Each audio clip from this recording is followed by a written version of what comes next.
오늘은 11월 7일 잠언 13장 1절부터 12절입니다.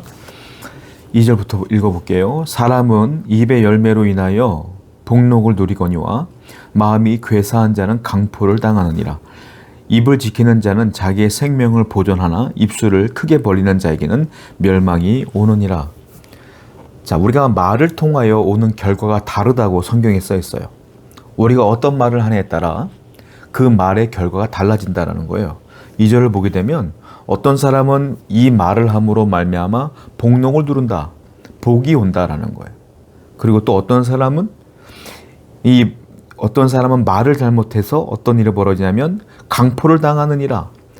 그 폭력을 당한다는 말이에요. 한마디로 매맞는다는 소리죠.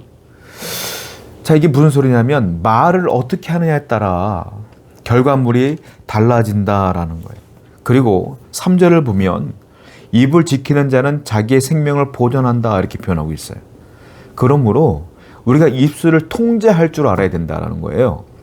자, 잠언서는 다 지혜로워야 된다, 지혜를 가져야 된다라는 것들로 이야기하고 있는데, 그러면 지혜자의 첫 번째 원리가 무엇이냐?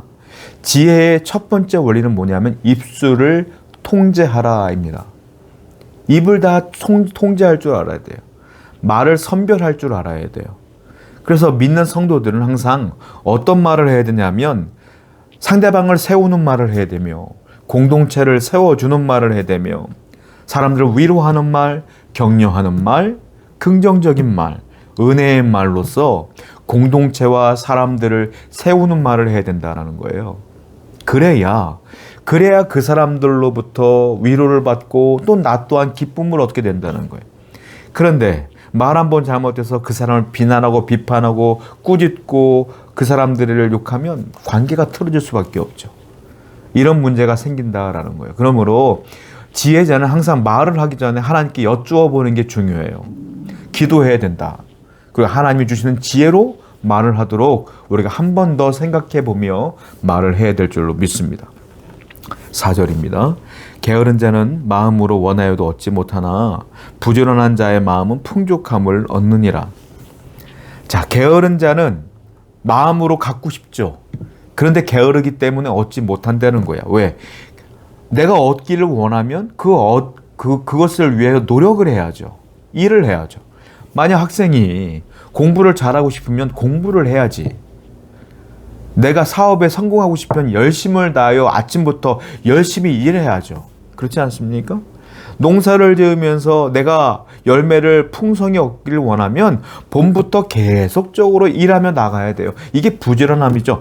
그런데 게으른 사람들의 특징은 뭐냐면 얻고는 싶은데 일은 하지 않는다라는 거예요.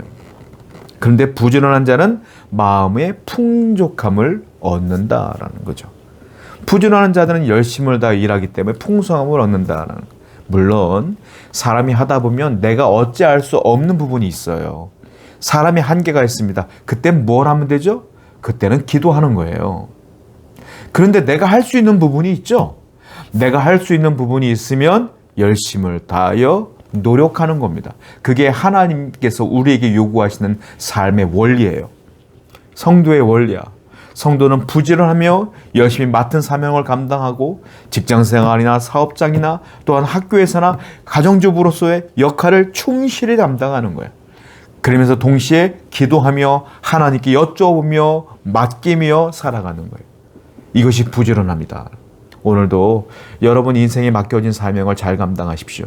그래서 여러분들의 일터는 단순한 직장이 아니라 하나님이 보내신 소명의 자리임을 분명히 깨달아 충성을 다하시고 열심을 다하시는 여러분 되기를 축원드립니다. 6절입니다. 공의는 행실이 정직한 자를 보호하고 악은 죄인을 패망하게 하느니라. 공의는 행실이 정직한 자를 보호한대요. 이 무슨 말이냐면 평소에 의로운 마음을 품고 사는 사람, 믿음을 갖고 사는 사람들은 행실도 어떻게 된다? 믿음의 사람처럼 산다는 거예요. 그런데 내 안에 믿음이 없어. 지혜가 없어. 그럼 어떻게 돼요? 내 마음대로 살겠죠. 악으로 살겠죠.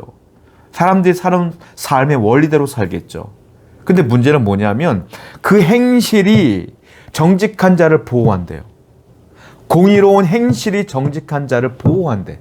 무슨 말이에요? 내가 걸어온 의로운 삶의 행적 있죠? 그 의로운 삶의 행적을 하나님이 보시고 나를 보호한다는 거예요. 즉, 믿음의 사람이라면 믿음의 사람처럼 살아야 된다는 거죠. 그러면 그 믿음의 사람처럼 살아온 그 행적을 보시고 하나님이 나를 보호하신다. 믿음이 없는 사람이라면 믿음이 없는 사람처럼 살아왔겠죠. 그러면 믿음이 없는 사람처럼 살아온 그 행적 때문에 그는 망한다 이거예요. 성도 여러분, 그러므로 하나님께서 성경에서 계속 말씀하시는 건 뭡니까? 의로운 마음을 품었으면 당연히 의로운 삶을 살아라 이거예요. 믿음과 삶은 따로따로가 아니라 연결되어 있는 거예요. 하나님을 사랑하면 하나님 사랑하는 사람처럼 사는 거죠. 이웃을 사랑하면 이웃을 사랑하는 사람처럼 사는 거예요.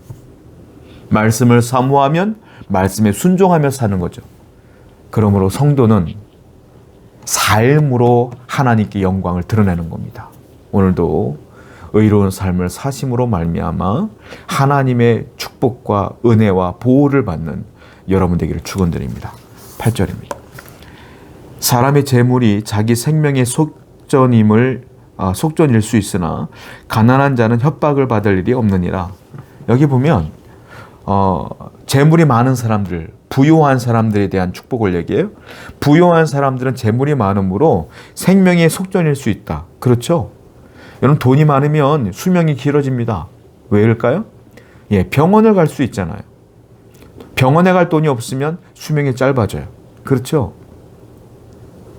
당연한 겁니다. 그래서 사람들은 돈을 많이 가지려고 하는 거예요. 그리고 돈이 많으면 좋은 거 먹어요. 잘 먹어요. 돈이 없으면 잘 못 먹어. 아프리카의 오지에 사는 사람들 봅시다. 잘 못 먹어. 그러니까 수명이 짧아.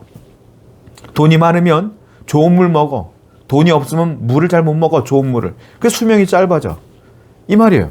그러니까 돈이 많으면, 부유하면 내게 유익이 된다는 거예요. 그런데 가난하면 유익이 안 되냐? 가난해도 유익이 된다는 거예요. 가난하면 어떤 일이 벌어졌어요? 가난한 자는 협박을 받을 일이 없느니라. 재미있는 표현인데요. 돈이 없으니까 누가 나한테 돈을 빌리러 온 사람도 없고 사기칠 사람도 없고 나를 돈 달라고 강도가 우리 집에 들어올 일도 없다는 거야. 그러니까 이게 축복의 개념이 조금 달라요. 돈이 많아서 오는 축복이 있고 돈이 없어서 오는 축복도 있다는 거예요. 결론은 뭐냐? 돈이 많아도 돈이 없어도 다 축복이다. 하나님께서는 그렇게 말씀하시는 거예요. 사도 바울이 우리에게 교훈한 말씀 있죠. 나는 부에도 처하고 비천함에도 처했다 이 말이에요. 이 무슨 말입니까? 자족하는 마음을 가져라. 내가 부요해도 감사하고 내가 부요하지 못해도 감사하라. 왜? 다 감사할 거리야.